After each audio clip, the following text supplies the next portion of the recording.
परिंदों के नाम। कबूतर, तोता,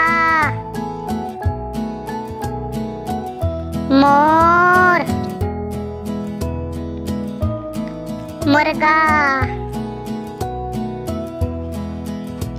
चिड़िया, सारस,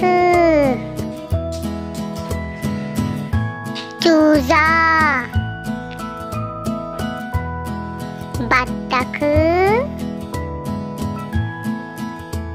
चमगादड़, उल्लू,